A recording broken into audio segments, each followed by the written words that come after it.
Soleh, salam kenal Pak Gus Soleh. Nggih. Kita bisa bertemu di sini, alhamdulillah. Alhamdulillah. Yang kami hormati narasumber Pak Karyono Wibowo dan segenap para pembicara yang lain, Mardi selaku moderator, dan para sahabat FDRC yang berbahagia malam hari ini.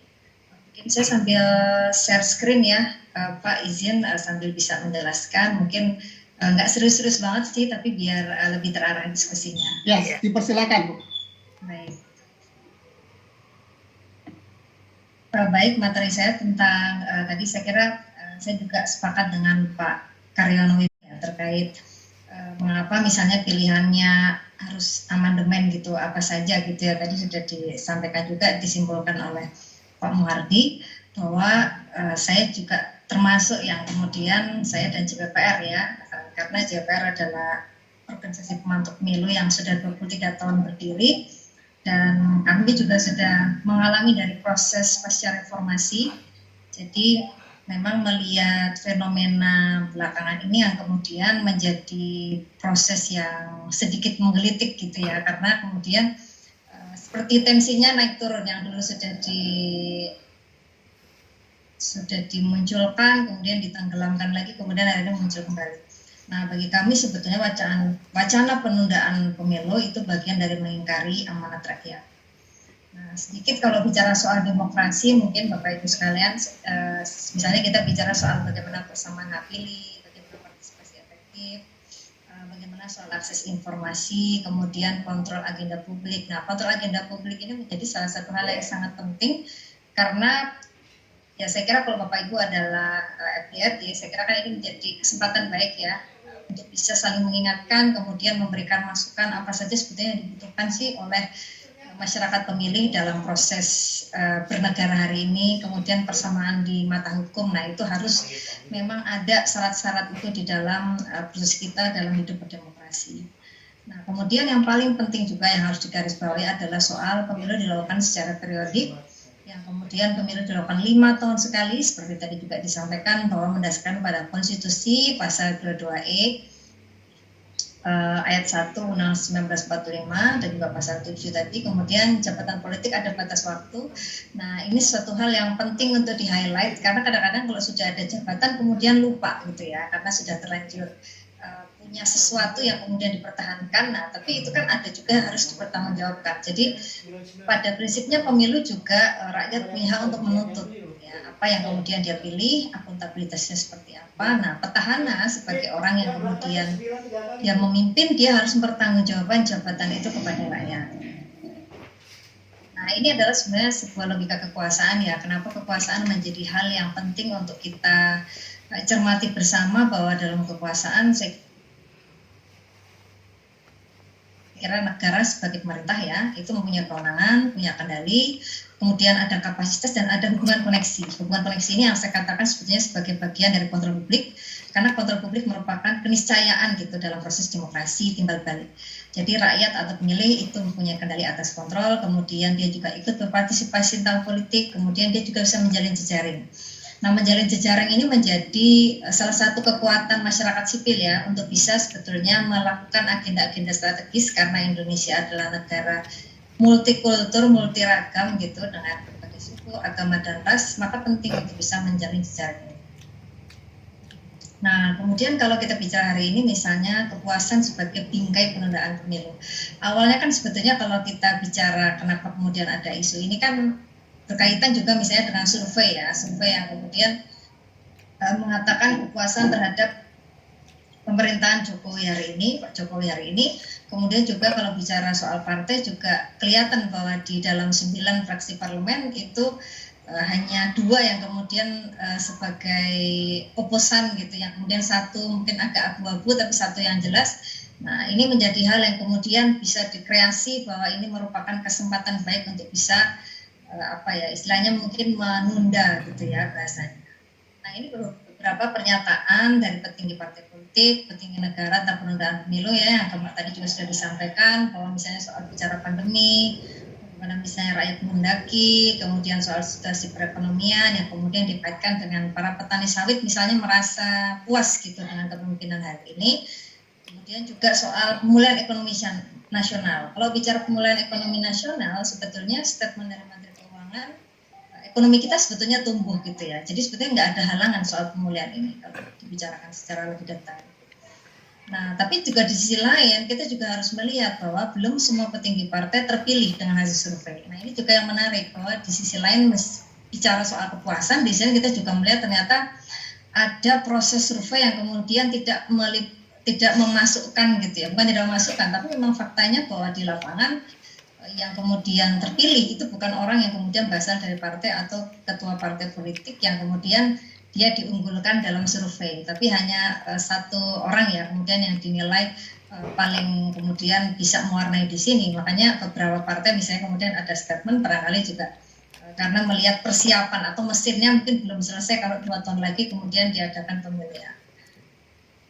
Nah, tapi penundaan pemilu ini juga sebetulnya membuat geger gitu ya warganet gitu, yang kemudian misalnya ini bicara beberapa statement ya, misalnya ada 2 organisasi besar kemudian dihadap-hadapkan, yang satu memang sudah menolak, yang satunya masih bicara misalnya ini masuk akal. Nah, kemudian di tingkatan media sosial juga sudah ada mulai penggolongan, siapa sih yang menolak penundaan pemilu, siapa sih yang setuju gitu ya, siapa sih yang bilang masuk akal misalnya. Gitu kemudian bahwa proses ini justru akan menimbulkan polemik gitu yang kemudian sebetulnya ini tidak perlu dibicarakan sebetulnya, tapi karena masyarakat juga mungkin kalau dibicarain gimana ya, kalau misalnya mereka tidak memberikan pendapat kan tidak mungkin, tapi ini kan juga merespon energi kita karena ini menyentuh konstitusi kita yang paling dasar.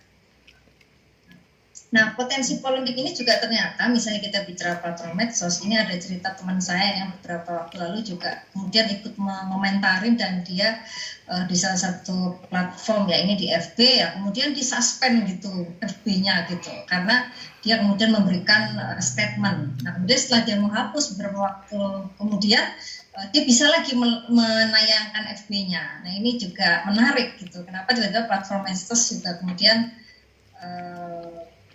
seperti terlibat gitu ya kesannya, tapi ini cerita yang kemudian kemarin diceritakan teman saya. Nah, dampak penundaan pemilu saya kira juga sudah disampaikan oleh pembicara sebelumnya bahwa kita khawatir bahwa ada proses anarki yang muncul karena regenerasi kepemimpinan itu tidak berjalan, dan kemudian tadi saya kira saya baca di chatroom ya, kemudian kenapa 32 tahun yang lalu bisa menguasai, itu kan karena kemudian tidak ada yang berani menyuarakan pendapat, atau kalau bicara hari ini memang beberapa yang sudah menyuarakan pendapat juga akhirnya tidak semuanya direspon dengan baik. Kemudian kekhawatiran di 98 kemarin misalnya ya, ada soal kegaduhan sipil yang kemudian melewati masa transisi ini kan ongkosnya mahal gitu, dan kita sudah membangun sebetulnya 23 tahun ini, hampir 2 dekade ini sudah lebih baik gitu. Nah, ini tentu harus diperlukan apa ya, misalnya generasi itu harus terus dilakukan gitu, jadi jangan ditunda, termasuk soal bicara krisis ekonomi, karena misalnya bicara hari ini ya masih kelangkaan minyak goreng gitu ya, kemudian harga gas juga kembali naik, kemudian juga beberapa harga kebutuhan pokok, terlepas dari ini mau Ramadan ya, tapi setidaknya ini menjadi pertanda bahwa sebetulnya masyarakat juga sebenarnya gelisah kalau sampai betul-betul ditunda, termasuk terancam kedaulatan di internasional.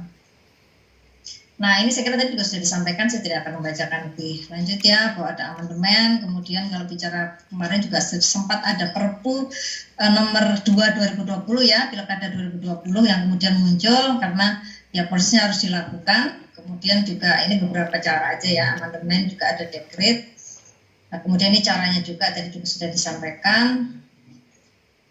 Nah, ini sebetulnya juga menurut kami di CPPR ini sebenarnya penanda bahaya bagi keutuhan Republik ya kalau bicara penundaan pemilu, karena ketika nanti para penyelenggara itu semuanya ilegal gitu ya, tidak ada kewajiban kok sebetulnya nanti mematuhi mereka misalnya seperti itu. Jadi ada apa ya, potensi-potensi yang sebetulnya ini sangat tidak baik gitu, yang kemudian rakyat menolak keputusan apapun, kemudian penyelenggara negara yang masih legal di tingkat pusat.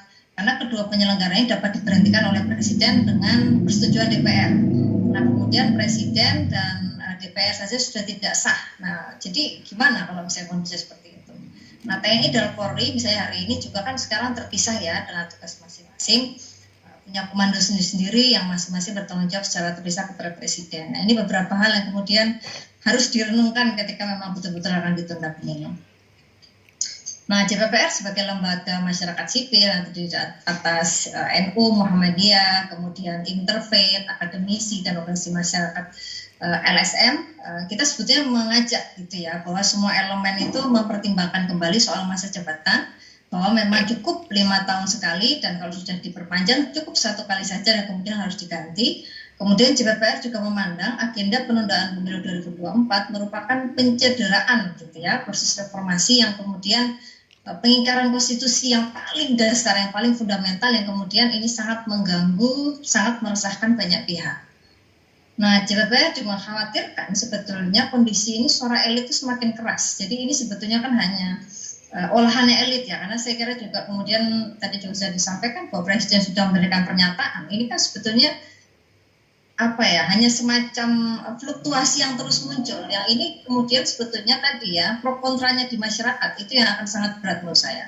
Kemudian JPPR juga melihat dan kondisi ini bahwa ini adalah sebuah langkah pragmatis partai politik dalam menyikapi problem internal dan kontestasi generasi kepemimpinan.